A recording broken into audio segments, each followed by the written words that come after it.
კიდევ ერთი ახალგაზრდული ბანაკი საქართველოში, რომელიც მერიის მისამართით კორუფციული ბრალდების მიზეზი გახდა. შაურის დაასვენებელი კომპლექსისთვის თბილისის ბიუჯეტიდან 600,000 ლარი გამოიყო. შესაბამისი ხელშეკრულება ერთ პირთან მოლაპარაკების გზით გაფორმდა.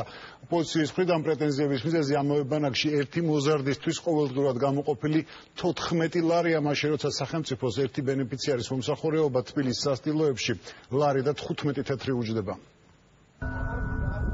რამდენიმე წლის წინ სოციალურად დაუცველი ბავშვებისთვის განკუთვნილ ბანაკში ახლა ყველაზე ნაკლები რაოდენობა სწორედ ამ სტატუსის მქონე სტუდენტები ისვენებენ. ნაწილისთვის გაუგებარია რა მიზეზით შეარჩიეს ისინი. ალბათ ამ დროისთვის ბევრი შეიძლება არც იყოს ქალაქ დედაქალაქში და ვინც ვიყავით, წამოვედით. მე ვარ კონსერვატორიის სტუდენტი, მაგისტრატურის პირველ კურსელი და ამარჩეს კონსერვატორიიდან. შაურის ტბაზე ახალგაზრდული ბანაკის დაფინანსებისთვის პრემიერ-მინისტრის ბრძანების საფუძველზე თბილისის ბიუჯეტიდან 600,000 ლარი გამოიყო. ამ თანხის ძირითადი ნაწილი ახალგაზრდების კვებაზე იხარჯება. ყოველდღიურად ერთი სტუდენტის სამჯერადი კვებისთვის 14 ლარია გამოყოფილი. ჯამში კი თანხის რაოდენობა 41,000 ლარს აჭარბებს. არასამთავრობო ორგანიზაციის წევრები ფიქრობენ, რომ კორუფციის ნიშნები არსებობს და შედარებას იმ ბენეფიციარებთან აკეთებენ, რომელთა კვებაზეც ყოველდღიურად თბილისის სადილოებში გაცილებით ნაკლები თანხა იხარჯება. ერთი სოციალურად დაუცველი ბენეფიციარის კვება ერთ დღეში ერთჯერადად უჯდება ლარი და 18. მარტივი მათემატიკით შეგვიძლია ვივარაუდოთ, რომ ეს კვება თუ არის სამჯერადი, შეიძლება იყოს სამჯერ გაზრდილი ეს თანხა და არა 12ჯერ. 600 სტუდენტის წასაყვანად და ჯამში ორ კვირაზე მეტი ეს ბანაკი არ იქნება, მათი ინფორმაციით შდება 600,000 ლარი.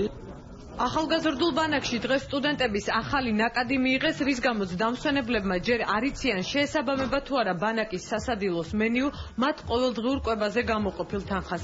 ბანაკის ორგანიზატორი კი, რომელიც ამავდროულად სპორტის საქალაქო სამსახურის ხელმძღვანელია, აცხადებს, რომ თანხა არამიზნობრივად არ იხარჯება. ეს ბანაკი ერთი წლით არ იქნება, შემდეგ წელსაც მოემსახურება ახალგაზრდებს, რაც შეეხება კვების ნაწილს დაждდა 14 ლარი, მაგრამ თუ გავითვალისწინებთ მენიუს, რომელიც აბსოლუტურად ოპტიმალურია ზაფხულის პერიოდთან მიმართებაში და არის დაახლოებით 500 კილოკალორიამდე, მე ვიტყოდი, რომ აქ ესე ვთქვათ ზედმეტ ხარჯთან საქმე ნამდვილად არ გვაქვს.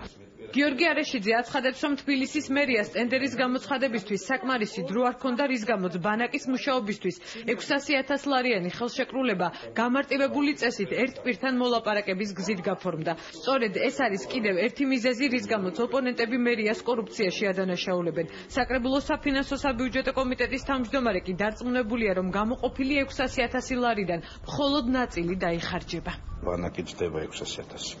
თანხა არის გამოყოფილი ბიუჯეტით, თუმცა ფაქტობრივი შესრულება ამ ეტაპისათვის შეადგენს დაახლოებით 320,000. ძალიან საწყენია, როდესაც პირველი წელიწადია სოციალურად დაუცველი ბავშვები ვერ ახერხებენ დასასვენებლად წასვლას ბანაკებში მერიის გადაწყვეტილებით. და აი ამ დროს ტენდერის გარეშე 600,000 გამოყო ბატონმა ნარმანიამ და უპირატესობა მიანიჭა რომელიღაცა ერთ კომპანიას კვებით უზრუნველყო ბანაკი, სადაც ძირითადად პარტიული აქტივი იყო წარმოდგენილი ქართული ოცნების.